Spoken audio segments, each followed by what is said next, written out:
Okay, so in this segment we're going to put together the chassis with the wheels and the axles and the gears to help drive those wheels. There's lots of variation in this, but we're just going to show you one method, and then it's up to you to think about different ways of doing this. So let's have a look at the parts that we're going to use. So we've got the chassis here, we've got the two axles, and I've chosen to do two small wheels and two large wheels, the little black collars, and also the two large spur gears. And in putting all this together, we're going to use the block set. So here's how it works. The axles are made from fiberglass, and if you push on the ends, you can perhaps hurt your fingers.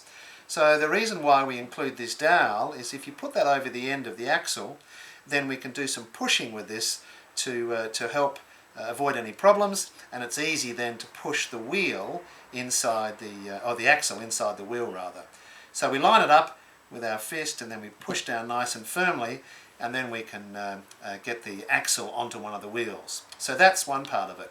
Now we need to choose where we're going to put these, and what we do is we use these little black collars to turn the square holes of the core flute into a round hole. So let me just show you the first one. So if I push this into, and you might be able to zoom up a little bit on that to see it, if I push this collar into the core flute, it's changing that square hole into a round hole, which is where we can then put the axle in, and so it will run as smooth as possible without wobbling too much. Now, we've got 4 of these collars, so we line up the other one on the other side of this. So we follow the line across, and we push one in that side. So now we can slide the wheel through, and by the way, I used the shorter axle of the two for this exercise for the front one, and that'll be obvious in a minute. So now we push the wheel on the other side, and there we go. So we should end up with them sitting. Now see the way they grip a little bit? If we just twist them off a little bit, then we get something that will spin a little nicer. So that's the front. That's what I would call the front wheels. Now to do the back wheel, we need the same thing. So we need the collars in first. So let's find a spot here to push this collar. And they're a little bit fiddly, and they do stick in fairly hard. So there's one on that side. Follow the line across to the other side and put a collar in this side. Right, so we got them ready to go. But now here's the tricky bit with the rear axle, and this is where we need both blocks. We need to get these spur gears onto this axle, and they're quite a tight fit because we don't want them to be loose. So if we put the spur gear on the block, and that holds it in place, we use our piece of dowel on the end of the fiberglass rod so we don't hurt our fingers.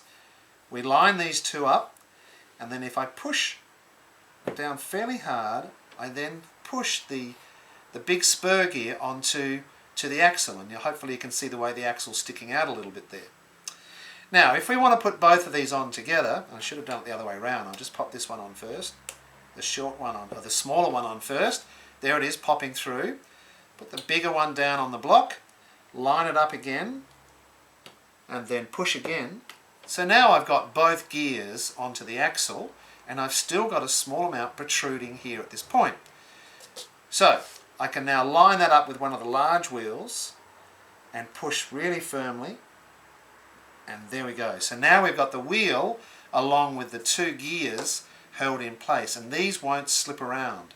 So we line up our axle with the collar, poke it through, and then at this end you've got to be careful not to pop out the collar at this end, so just gently twisting as you poke it through, and then we simply take the other and push the back wheel on, and now we have our chassis set up with the front wheels and the rear wheels, and we just test those and see the way they run nice and smoothly.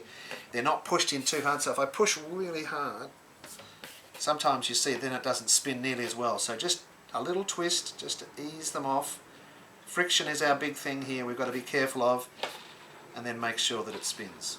Once we've got our platform there, now we can keep building our car and end up with a really smart solar car. So, chassis complete.